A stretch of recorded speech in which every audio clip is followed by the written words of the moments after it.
Thank you, Mark, for the introduction, and hello, everybody. Good afternoon. I will be focusing on FPGAs. How many of you did research development or are familiar with FPGA platforms? Okay, good. So I will focus basically on challenges that we have when we build Synopsys emulation and prototyping platforms. Just to give some context, our customers use emulation to have a prototype of their chip before the chip is produced. Basically, this allows to create a copy of the chip using reprogrammable devices, FPGAs. And today, our customer designs are huge, very large capacity. So our platforms are probably the biggest FPGA-based hardware platforms that exist today. So I will first give some very high-level context and then go in depth about what kind of challenges we solve, what kind of problems we have, like to show you our current state of the art and current challenges. So this is a family picture of Synopsys hardware platforms to give an idea of the diversity. So we have several hardware-assisted verification solutions, several types of hardware that we build. Like largest setups, they have hundreds of FPGAs. So this shows the complexity of the platforms that we built. And actually, basically today we have a permanent issue of the capacity that we have is not enough anymore.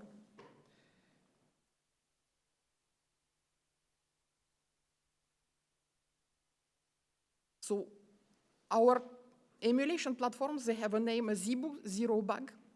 To give some idea of how the platform is built, so we use, latest generation is using AMD Xilinx Versal VP9002 devices. And we have 100 of those.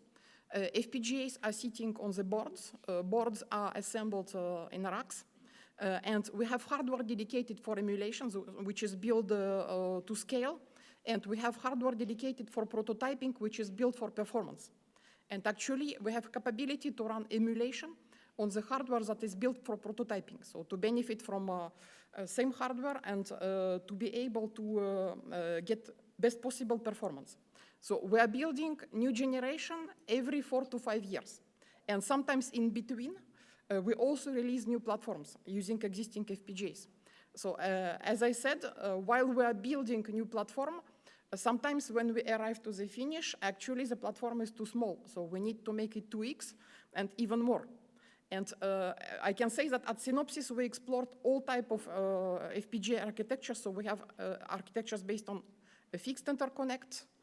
We have architectures which are based 100% on flexible interconnect, which means cables, like every connector is available for user to connect with cable in a way user wants. We have hop-based interconnect, which is using crossbars. Basically, interconnect is defined during the compilation, and it is specific for particular designs that users implement. So we use HPIO, and we use MGT, transceiver-based interconnect. And there is like 10x difference in speed between two. But MGT-based interconnect is allowing us to scale, to have like 10-meter cable to connect FPGAs. Currently we have platforms that are productized that have 4, 6, 8, 12 FPGAs on the board. So you see we have like all kind of variety of FPGA platforms. And we take advantage from what hardware technology allows us to build. So basically, so we can, when we need to design a FPGA platform of such a size, we can see the problem from 3 different levels. So we can see it from a macro architecture perspective. So this will be like how many FPGAs you put on the module, how many modules you put in the rack, how many racks you can put together, connect together, like with a reasonable length of cable. And for example, cooling is one of the aspects that can determine some of those parameters. So then board level architecture. This is something that is probably more familiar to people who are dealing with FPGA platforms. So board level architecture, we need to determine how many FPGAs we will have on the board, how we connect them, so whether we connect them with flexible interconnect, with direct routing on the board, or we use crossbars, so where we can basically, we have a switch that will be configured in any way that we decide during the compilation. And then something specific to the latest generations that we deal with, we can say that we go now to micro architecture level, where we need to see what we do inside the FPGA. So this is something that appeared with latest generation.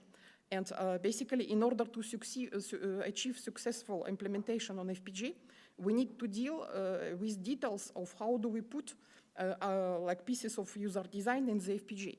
So I will go in a little bit more depth. So as you have seen, ZeBu compiler need to deal with different types of hardware. So this means that it needs to be adaptable to different type of hardware. Basically, in like a few months or a couple of years, we need to be able to migrate ZeBu compiler to deal with, for example, new FPGAs, a new type of platforms, because of huge complexity. So today in the emulation model, you can have hundreds of FPGA, or almost thousands of FPGA. And we need to compile such kind of complex design. So in order to compile this kind of complexity, our compiler leverage from parallelism and multi-threading. So it's like dealing with complexity is a big deal. So the implementation flow, we take RTL. RTL is synthesized to FPGA libraries. Then we have partitioning step. When we partition like in boards and FPGAs, in hundreds of FPGAs, we need to decide where every FPGA will go on the board, on which board. We need to route FPGAs, and then we prepare netlist for Vivado place and route tool, for AMD place and route tool, and actually, then we place and route FPGAs in parallel. So what is very special with FPGA-based platforms is that we need to get hundreds of bit files in order to have emulation model.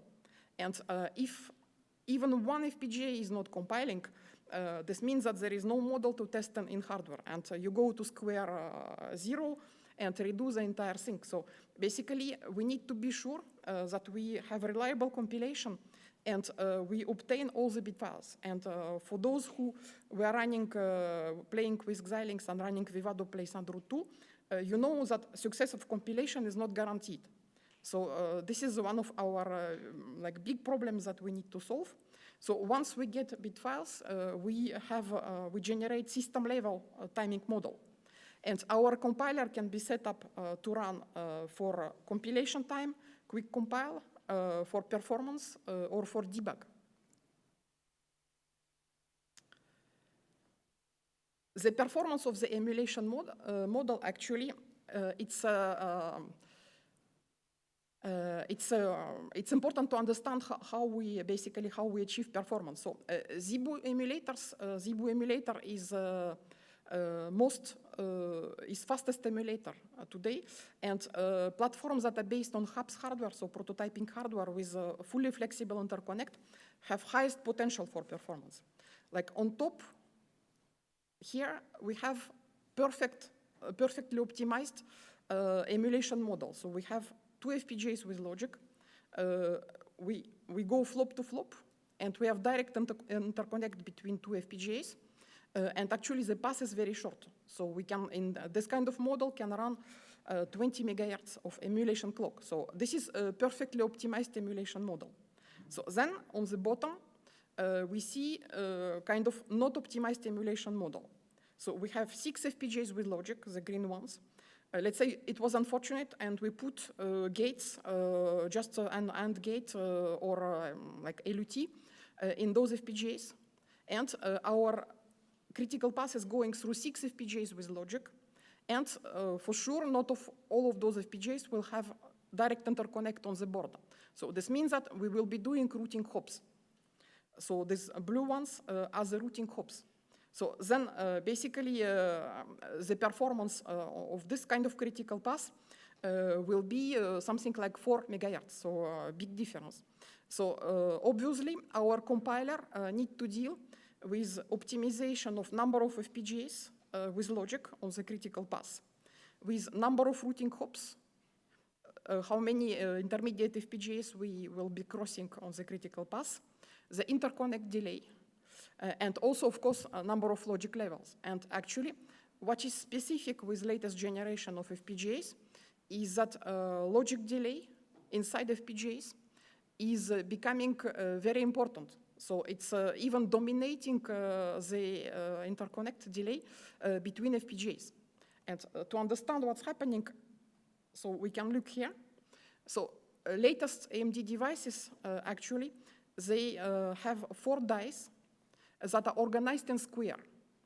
And between dies, we have like 16K or 17K IOs interconnect. These are called super long lines. So this is a long interconnect that we have. So obviously, it's not a lot. So this kind of resource that is getting burned very quickly. So we need to deal with this. So obviously, you see, if we need to go in diagonal, we will take 2 SLLs, horizontal and vertical. So then actually we waste 2 resources to connect. So this means that what's happening inside the FPGA chip is also very important because at the end we can end up with failed to root and then we go to square zero. So concretely, what bad thing can happen? So for example, let's say we have a path which going from socket to socket. It's a combination of paths through FPGA with having, let's say, 5 LUTs, and 1 LUT got placed into SLR 0 here. So it's obvious to see that it's not, it's very unfortunate. So in order to go to this LUT, we will cross SLLs once, then twice, then one more time and one more time. So, and just by moving, for example, this LUT to different SLR, we can see that paths can be shorter. This means that design can run faster, and we will not waste SLLs. So another thing that can happen is that, let's say, today when we have huge designs with lots of interconnect that are getting partitioned on FPGAs, we can have FPGAs with 100K or even 200K IOs. So this means that we can have IO sockets with something like 10K wires going to the same IO socket, same IO bank. Potentially, there is like risk of congestion around the IO bank because there will be 10K wires that may be quite long that will be going to the same point. And in addition to that, let's say if some logic that is communicating with socket was placed in a different SLR, so we will burn SLLs once, then twice. And for example, if you have 8K signals going in this way, then out of 16K that is we have available in total, half is already gone. So basically, congestion around sockets and shortage of SLLs are one of our biggest challenges that we face in FPGAs today. So the risk is that we have FPGA compilation finished, telling compilation failed out of SLL. So this is something that happens, I would say, quite frequently. So another challenge that we have is that our tools, they work ahead of Xilinx place and root tool.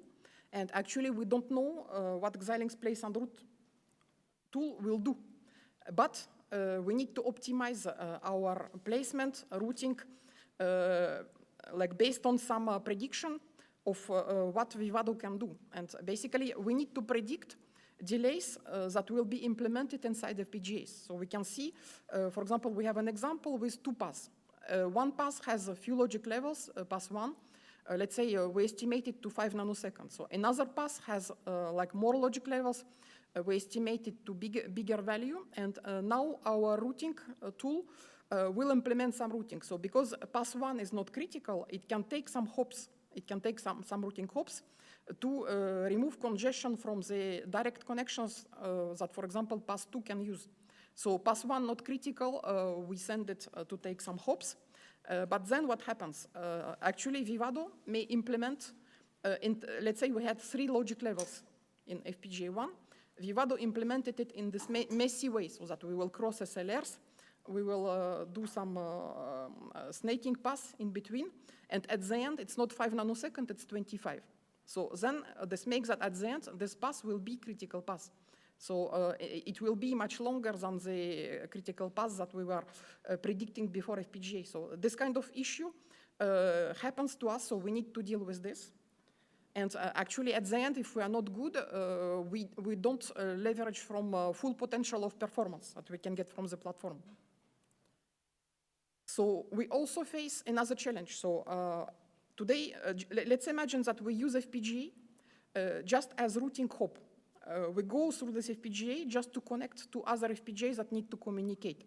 So if we go in and out in the same SLR, the connection will be quick, let's say 5 nanoseconds. If we go and cross once SLRs, it will be like 10 nanoseconds. So if we are not lucky and we cross twice, it will be 15 nanoseconds. So to illustrate, for example, here, we need to go from FPGA 1, from flop and FPGA 1 to flop and FPGA 4, and we have 2 possibilities. So let's say we can take a hop through FPGA 2, or we can take a hop through FPGA 3. If we take a hop through FPGA 2, so this is our route A, basically we manage to do it without crossing SLRs. So this is a good example. So, but what kind of bad thing can happen is actually if we decided to take hop through FPGA 3, we may go through two SLR crossings in first FPGA, 2 SLR crossings in second, and 2 SLR crossings in third. So obviously this path will be much longer and it will waste SLL resources. So then we can say that actually we can define connections between FPGAs taking into account this kind of behavior. So what is tricky is that for architectures with fixed interconnect, basically this kind of learning comes 2 years after you design the board, because you don't have a place and route tool at the moment you define your connectivity. So basically this kind of interdependency learning may come too late, but we need to deal with this. And finally, when we implement, when we build an emulation platform, so what we put inside FPGAs, so we put some of our logic, which is, for example, XPIO socket logic, memory controllers, MGTs, and we put user logic, which is DUT, which is running few megahertz. So our firmware runs a few hundreds of megahertz, and then we put user logic that is running a few megahertz, let's say 10 megahertz. So the challenge is very complex to Vivado because it needs to manage everything. It makes too much of constraints. So in order to achieve successful compilation, actually, we have to guide Vivado tool by predefining what we do with our logic. And this kind of floor plan, it's something which is very well tuned. We spend time to tune it, to take less possible space from user logic and to make it a really fluid compilation. So with that, I'm arriving to conclusions. So basically, we have a multitude of challenges that need to be solved by ZIBU compiler. And what is tricky is top-down and bottom-up dependencies. For example, we know that top-down decisions can impact routability at the end, and vice versa. So when we basically are placing and routing FPGAs, so we have some decisions basically that need to be done at the level of when our compiler partitions places and routes. So,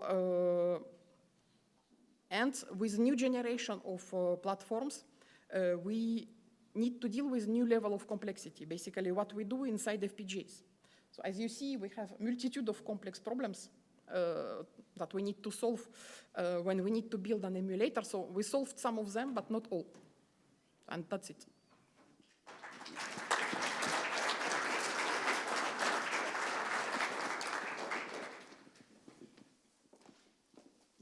Hello, my name is Patrick Groeneveld. I work at AMD on Vivado tools, and it's very nice. Thank you for this presentation, and it's good to hear your side. So I spent the past year staring at these designs from the other side. Very interesting. So to give an idea of what we get in, our largest chips that we have at AMD, when we emulate them, they map onto more than 1,000 FPGAs. Each of these FPGAs consists of 4 chiplets. So we have 5,000 place and route jobs to be doing. And most of them are doing fine, but out of those 5,000, if 0.1 or 0.2% you run into trouble, that's what the customer is waiting for, because you're waiting for that longest pole. So we're trying to find ways to make that flow very reliable, but just by pure coincidence, you will hit some problem where the combination of the harness that you put in and the design under test makes it somehow difficult to place, and then whoop, the whole thing becomes very difficult to route. We'll try to find ways to work on it. What I see is that the more you guys tell us how to place, the more dangerous it becomes to get more outliers. So you guide us, but you also create some landmines over there that we might go out. The problem is that these place and route jobs, they can take several hours, yeah, and if it's really bad, suddenly some job takes 8 hours, and that's what the customer has to wait for. So I'm looking forward to work with you more now that I meet you for the first time, and then we can be a successful across the company cooperation. Yeah, AMD is providing us FPGAs and FPGA place and route too, and is using our emulation platforms. Yeah. So our largest GPUs are being emulated on the Synopsys tools.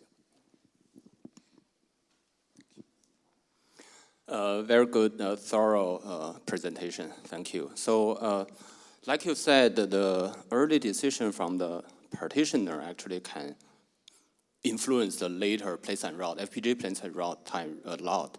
So the question is, how would you do in ZBoot team trying to do a better partitioning, kind of foreseeing the later FPGA place and route problem and try to solve that in the early partitioning process?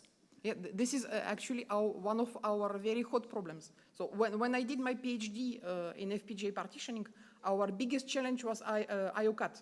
So we were like having fixed number of pins at that time, no pin multiplexing yet, like widely spread.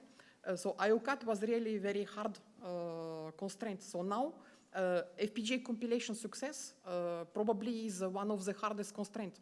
And we have some techniques. So basically we have some techniques that are automated. We have some congestion-aware techniques. So we try to predict like spots, congestion spots, and we try to do something with blocks that are at risk. So we have partitioning which is oriented to FPGA place and route. Yes. Yeah. Sure.